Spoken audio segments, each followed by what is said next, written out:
Hey, it's your old pal Lucid Stew again, and we are continuing with the beginner series. This time we're going to talk about the Animate submenu, so let's get to it. The Animate submenu has 5 options, and you can combine these in all sorts of ways. Some are quite technical, but this is a beginner tutorial, so I want to give you an idea of what each can do, and then you can research those further individually if you see something you might like to use. The first one we'll look at is the timeline gadget. You can think of timelines in very complicated ways, but a much simpler way of thinking of them is that they give power to the things inside of them over time. To show you exactly what that means, I'll drop a light gadget into a timeline and we will see how it's affected. I'll tilt this spotlight down so we can see it and get a better idea of how it's working. Near the top of the timeline there is a white circle with a play symbol in it. That is the timeline's playhead, and I am dragging that back and forth across where the gadget sits on the timeline. There is a thin white line running down from the playhead, and that represents precisely where the playhead is relative to every gadget inside of the timeline. And you will notice that no matter what gadget we put in there, when the playhead overlays it, that gadget has power. So a basic way of thinking of a timeline is that it gives power to the other gadgets, and that it does that in a sequence over a given period of time. For example, this timeline lasts 8 seconds. And if you watch the power for each of these gadgets, you will see that idea is true. They all have power when the timeline playhead overlays them, and none of them have power when it doesn't. I don't want to get too in-depth about timelines because that is better suited for a more intermediate tutorial, but you can provide power to the gadgets in a timeline in a few different ways. Those ways are the playback modes. The once option will play the timeline from beginning to end one time when the timeline first receives power. Sustain is similar because it will only play through once, but it allows you to start and stop the timeline by turning the power off and on again. Loop will play the timeline over and over, restarting from the beginning as long as the timeline has power.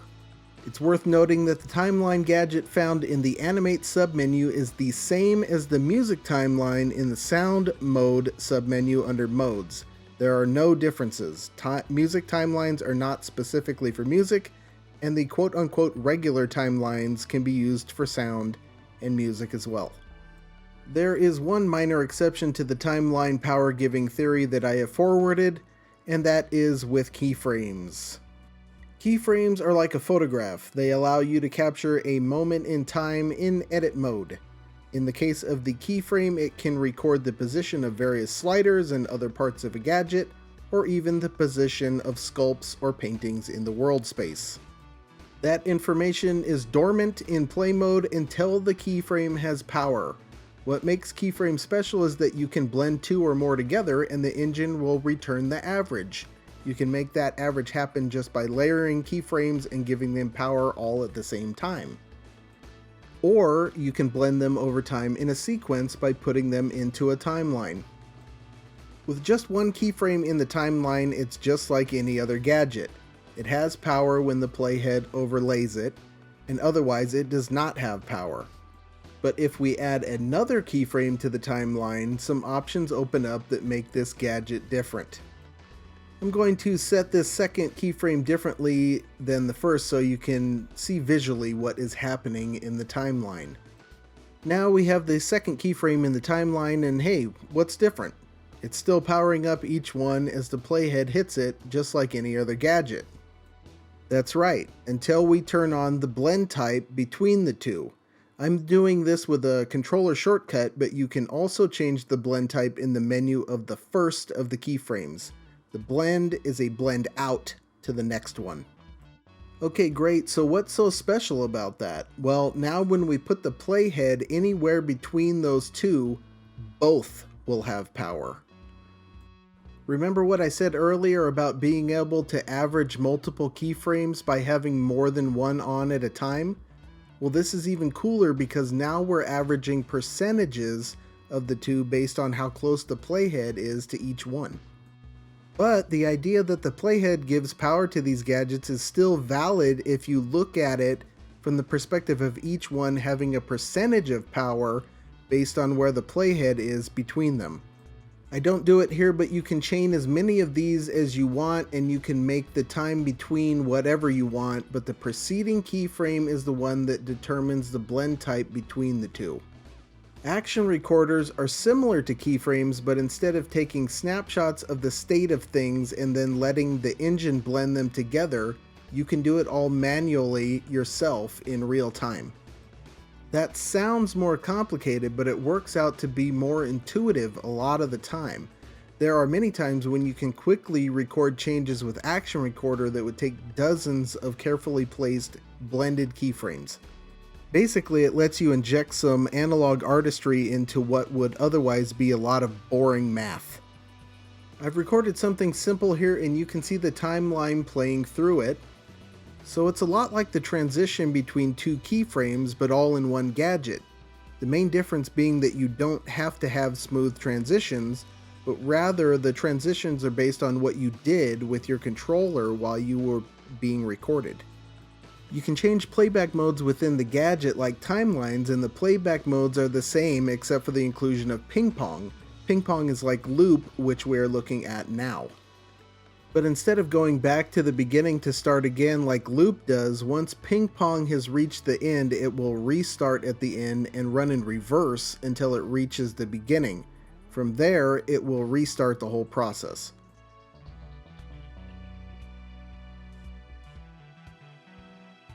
You might be looking at that and thinking, well, a timeline doesn't need to be in a timeline to operate like this, so why does an action recorder need to be in a timeline? The short answer is that it doesn't, and actually keyframes don't either, but multiple keyframes work differently when they aren't in a timeline. So I'll set up something real quick with two different keyframes, a selector and a switch gadget, to show you some different ways keyframes can work together outside of the timeline setup we've already seen. By default, if you hook two keyframes up this way and switch between them, you will instantly switch between their two states. This is equivalent to having them in a timeline right next to each other without any blend on and then moving the playhead back and forth over them. However, by changing the power up and power down time, you can get a similar effect to blending them in a timeline. The power down time determines the blend out, and the power up time determines the blend in, so this is a little different. In order to get a transition like the constant transition in a timeline, the power down time of the first keyframe has to be equal to the power up time of the second.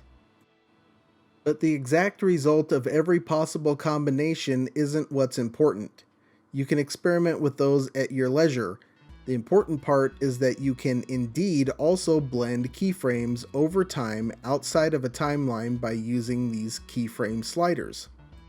It's just a lot easier to keep track of multiple keyframes visually with a timeline.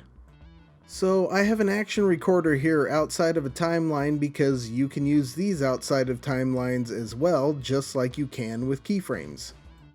And outside of timelines, these actually operate like timelines, where what they do depends on their playback mode and when they receive power. When you're recording an action with an action recorder, you can do this one of two ways. Again, I don't want to get too technical, just showing how these can be used in case you want to look into it further. When you first put down an action recorder, time will start running in the progress bar at the top of the screen as soon as you change something in the scene, and that change is what gets tracked. One way you can use this is to record one thing happening after another in sequence. And you do that by making the change you want, then switching to the next change you want, and again, etc., etc.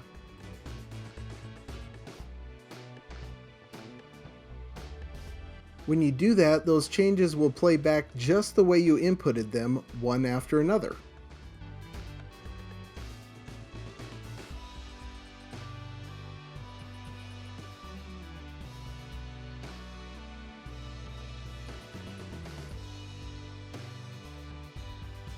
But you can also have those changes overlap instead, and you accomplish that by clicking L3 to reset time after each action. So the recording is very similar, but you are clicking L3 before each new change, and the result is that all of those changes play simultaneously rather than end to end. This feature can make Action Recorder extremely valuable because you can do things like record overlapping complex changes that would take dozens of keyframes to get right.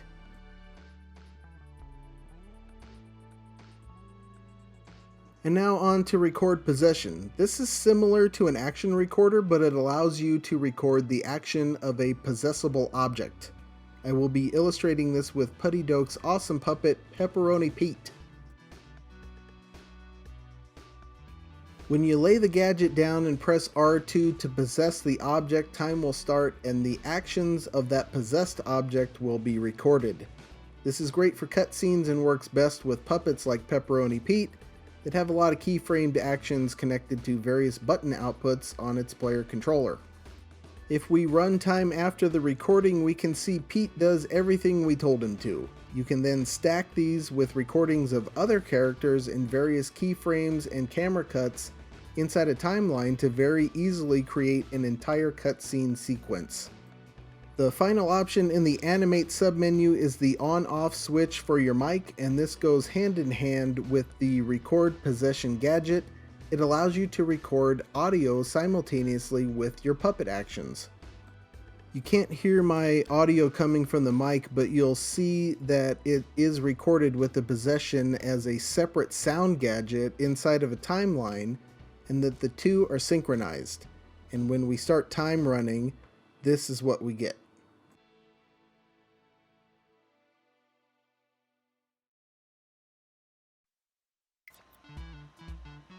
Hey, how about a pizza? And just like that, you can record cutscenes with audio. Since this is a video aimed at beginners, I just wanted to show you a few quick concepts using these various gadgets to show you why you want to learn more about them and use them. So first up, toss 3 cameras into a timeline, place the cameras, and you have a cutscene. Next, grab a bunch of sounds, put them together in a sequence inside a timeline, and you have the audio for a terrible car crash.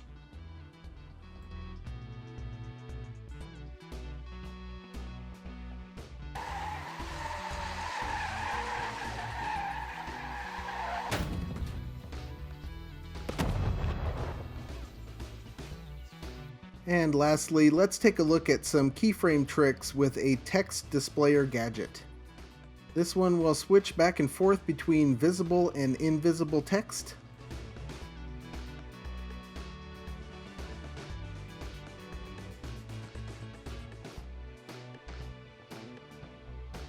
And for a little smoother presentation, let's chuck those into a timeline and interpolate between them. Now let's turn on the grid real quick and get things moving, across the screen that is. So as you can see, there are a lot of great uses for these animation tools. If you want to learn more about them in depth, I would suggest checking out Jimmy Jules 153 here on YouTube, who has covered most of these individually. Lots more videos coming up, of course. I was delayed slightly by school over the weekend, but should be back on schedule now, so keep an eye out for more. But that's all for now. Until next time, I'll see you in the Dreamiverse.